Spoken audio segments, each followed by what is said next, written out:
finally got a brand new ban list, but does it change anything? Hey guys, Otaku back with another video, and today we're going to be going over the brand new Forbidden and Limited list changes. Not only that though, we are going to kind of briefly talk about how this affects the format going into Burst Protocol, theorize what possibly will be the best deck. That way we can do kind of an actual tier list with both Forbidden and Limited list and Burst Protocol combined instead of just doing two separate ones and just milking content. As much as I would love to milk content, we're not going to do that. Before we do jump on into it though, I have noticed that a great deal of you that are watching this video right now are not currently subscribed to the channel. So if you like competitive based content, whether it is in-depth guides, market watches, and more, then consider subscribing to the channel for more content like this. But also, don't forget to leave a like on this video and comment down below your thoughts on the new Forbidden Limited list changes and what deck you're going to be playing going into the new format. However, if you are subscribed to the channel already and you would like to further support the channel, then consider joining my community Discord, following me over on Twitch, and using my TCG affiliate link.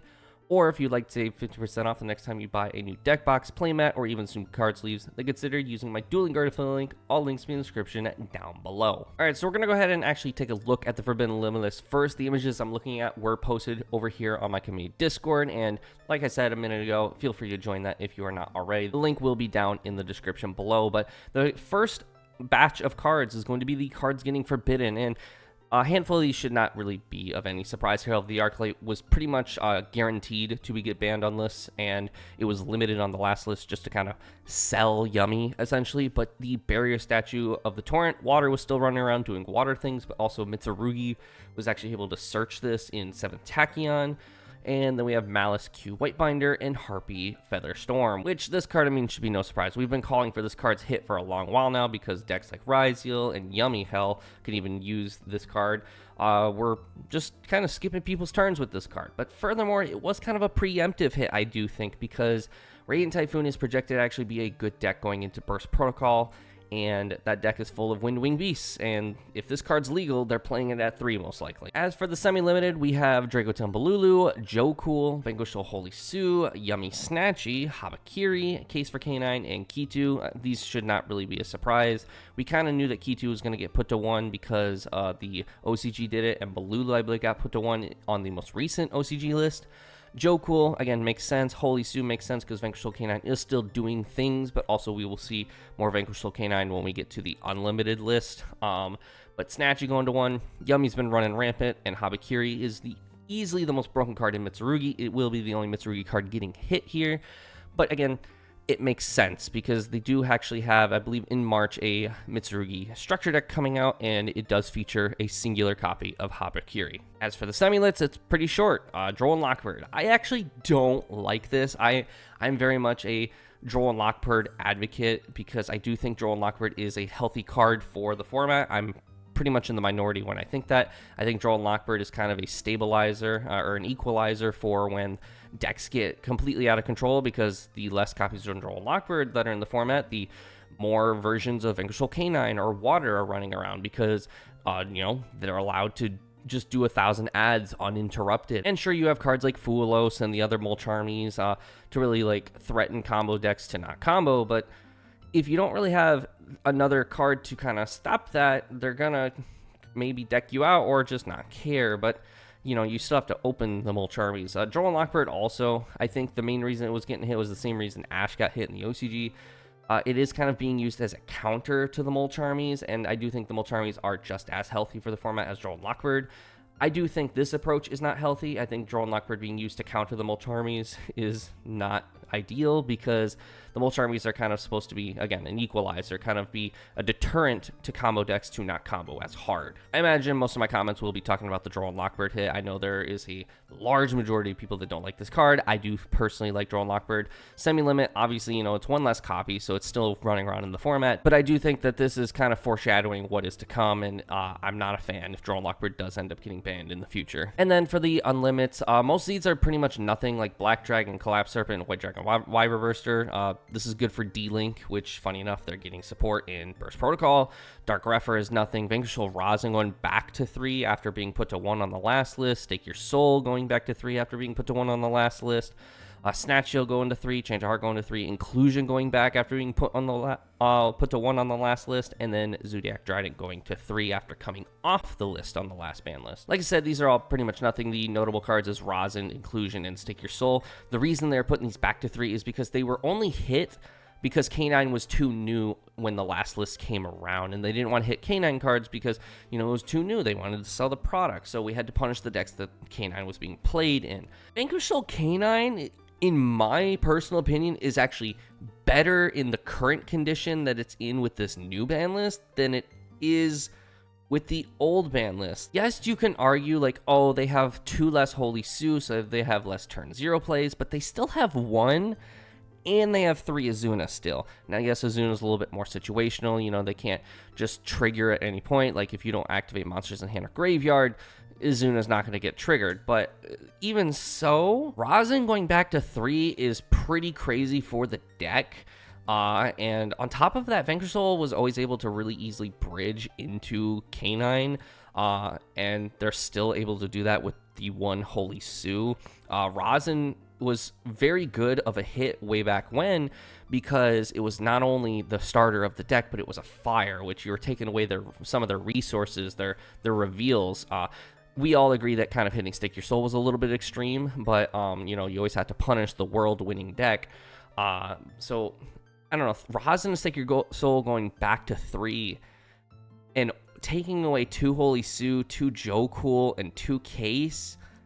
Again, I think Vanquish Soul K9 is actually better after this list than it is currently right now before the list. But let's go ahead and real quick see an actual physical representation of really how the deck is going to form, or realistically, the changes that are being made to the decks that were really impacted, which was obviously Yummy / Mitsurugi, Draco Tail, and K9 and Vanquish Soul variants. We do have some support for all 3 of these decks coming out in Burst Protocol, and we'll address that, but some people do not really, like, when they look at a ban list, really understand what's really changing until they physically see it.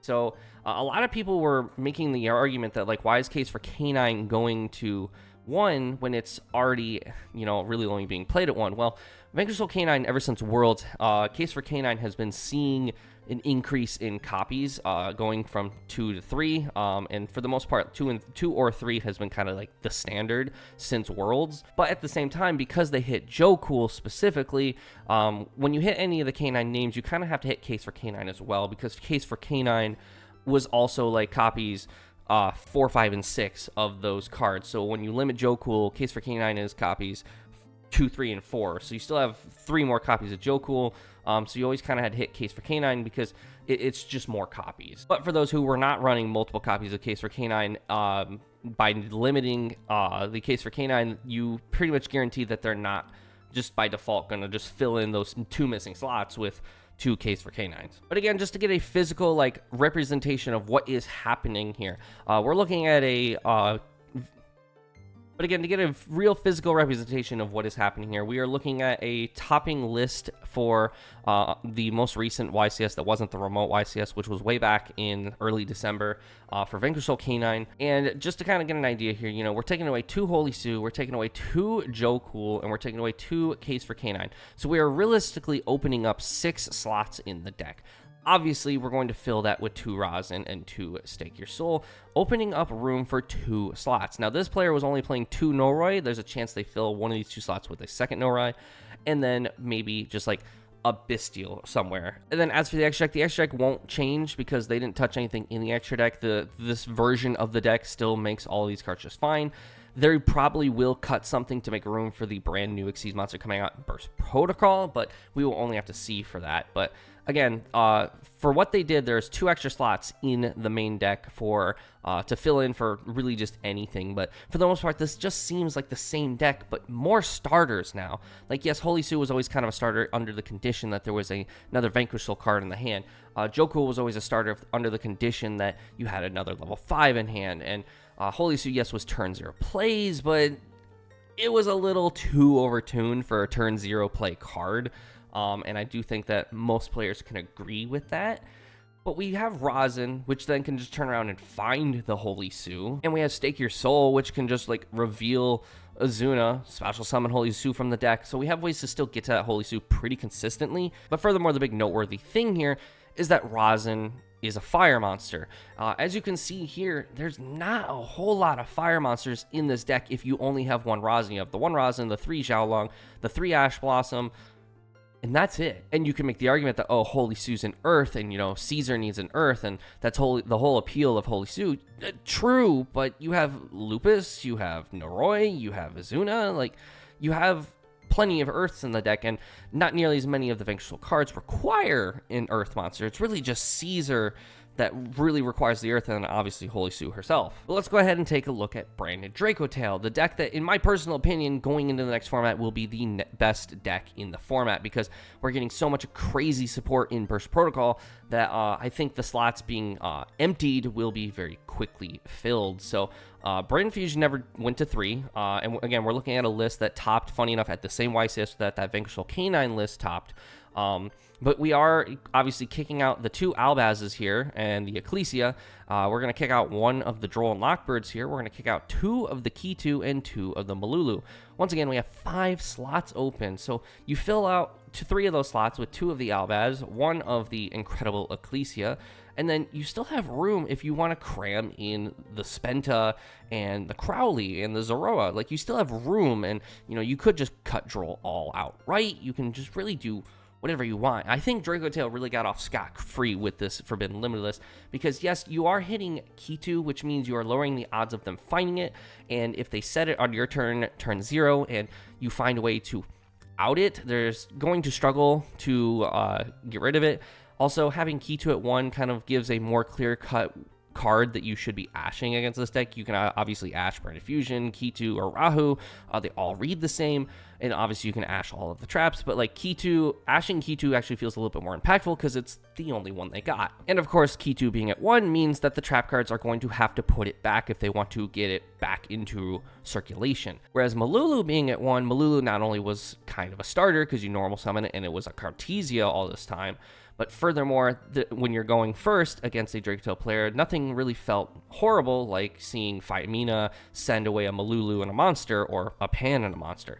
Pan is already a card that's only played at 1 or 2 copies, but Malulu was always played at 3, which usually meant if they activated Fiamina, had a Malulu in hand, and Malulu was pretty overtuned of a card, just being able to non-target negate on resolution of its effect of setting a trap card or a speller trap card. Always made it really annoying to just kind of interact with, because you know that no matter what you do, a monster on your board is getting negated. And like I said, if we stick with this deck list right here, you have 2 open slots before you hit that 40 mark. You have the room for the Spenta, the Zoroa, the Crowley. You can cut some cards in this deck list to maybe make room for all of them, so that way you're not going over that 40 mark. You would have to obviously fiddle with the extra deck just to be able to fit in like the new Ecclesia for the Fallen Virtuous package, the new Fusion if they run it, but we won't really know what an actual deck list is looking like until after Burst Protocol comes out, so we will just have to see.